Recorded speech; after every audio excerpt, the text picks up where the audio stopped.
नमस्कार दोस्तों। कर्मों की सजा, जीवन बदलने वाली कहानी। एक आदमी था, वह बहुत बूढ़ा था। बूढ़ा होने की वजह से कोई काम नहीं कर पाता था। पता नहीं किन कर्मों की सजा भुगत रहा था बेचारा। अपनी जीविका को चलाने के लिए घर घर जाकर भीख मांगकर अपना गुजारा करने पर मजबूर था। वह भिखारी रोज एक दरवाजे पर जाता और भीख के लिए आवाज लगाता। जब घर का मालिक बाहर आता तो उसे बहुत गंदी गंदी गालियां और ताने देता। वह बोलता, मर जाओ, कोई काम क्यों नहीं करते, जीवन भर भीख मांगते रहोगे। हमने क्या यहाँ पैसों का पेड़ लगा रखा है या खैरात बांट रहे हैं जो रोज मुंह उठाए चले आते हो। कभी कभी गुस्से में उसे धकेल भी देता, पर भिखारी बस इतना ही कहता, ईश्वर तुम्हारे पापों को अक्षमा करे। एक दिन सेठ बड़े गुस्से में था, शायद व्यापार में घाटा हुआ था। वो भिखारी उसी समय भीख मांगने आ गया। सेठ ने एक पत्थर उठाकर भिखारी को मार दिया। भिखारी के सिर से खून बहने लगा।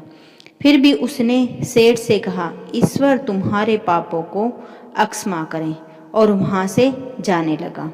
सेठ को थोड़ा गुस्सा कम हुआ तो वह सोचने लगा, मैंने उसे पत्थर से भी मारा पर उसने बस दुआ दी।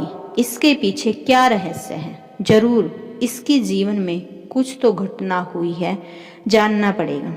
इतना सोच सेठ भिखारी के पीछे चलने लगा।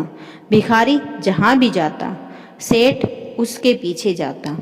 कहीं कोई उस भिखारी को कोई भीख दे देता तो कोई उसे मारता, जलील करता, गालियां देता, पर भिखारी इतना ही कहता, ईश्वर तुम्हारे पापों को अक्षमा करें। अब अंधेरा हो चला था। भिखारी अपने घर लौट रहा था। सेठ भी उसके पीछे था। भिखारी जैसे ही अपने घर लौटा, एक टूटी फूटी खाट पे एक बुढ़िया सोई थी जो भिखारी की पत्नी थी। जैसे ही उसने अपने पति को देखा, उठ खड़ी हुई और भीख का कटोरा देखने लगी। उस भीख के कटोरे में मात्र एक आधी बासी रोटी थी। उसे देखते ही बुढ़िया बोली, बस इतना ही और कुछ नहीं? और ये आपका सिर कहाँ फूट गया?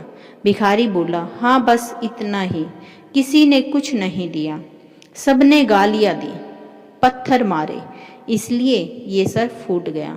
भिखारी ने फिर कहा, सब अपने ही पापों का परिणाम है। याद है ना तुम्हें, कुछ वर्षों पहले हम कितने अमीर हुआ करते थे? क्या नहीं था हमारे पास? सब कुछ तो था, पर हमने कभी दान नहीं किया। याद है तुम्हें वो अंधा भिखारी? बुढ़िया की आंखों में आंसू आ गए थे और उसने कहा, कैसे हम उस अंधे भिखारी का मजाक उड़ाते थे, कैसे उसे रोटियों की जगह खाली कागज रख देते, कैसे हम उसे जलील करते थे, कैसे हम उसे कभी कभी मार और धकेल देते थे।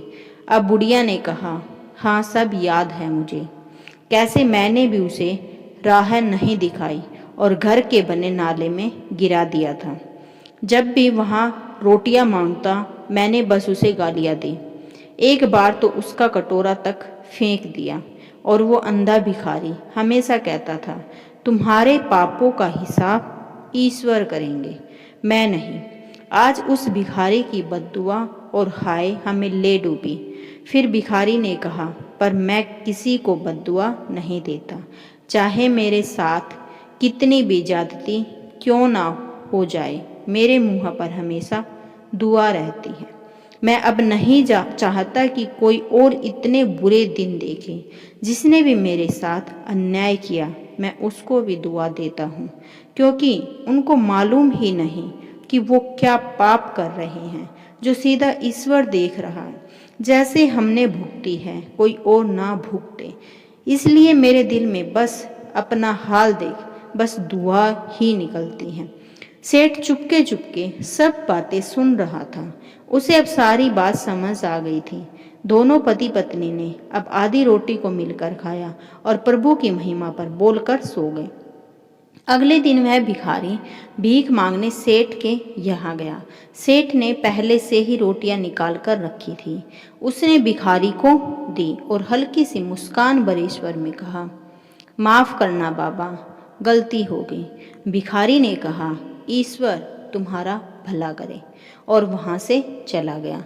सेठ को एक बात समझ आ गई थी, इंसान तो बस दुआ बद्दुआ देते हैं, पर पूरी तो वो ईश्वर ही करता है, वो भी कर्मों के हिसाब से। तो दोस्तों, अब आपको पता चल गया होगा कि बुरे काम का नतीजा हमेशा ही बुरा होता है। तो चलिए देखते हैं इस कहानी से हमें क्या सीख मिलती है। इस कहानी से हमें यह सीख मिलती है कि कैसे हमारे कर्म हमें किस तरह की जिंदगी जीने पर मजबूर कर देते हैं। इसलिए जीवन में हमेशा अच्छे कर्म करो, कभी किसी का बुरा मत करो। ईश्वर आपकी खुशियों को बनाए रखेगा। बड़े बड़े दुख मुसीबतें आपके जीवन से टल जाएंगे। तो दोस्तों, वीडियो आपको कैसी लगी कमेंट बॉक्स में ज़रूर बताइएगा, और कमेंट बॉक्स में जय श्री कृष्ण जरूर लिखें। वीडियो पसंद आने पर लाइक शेयर सब्सक्राइब करना मत भूलना। वीडियो देखने के लिए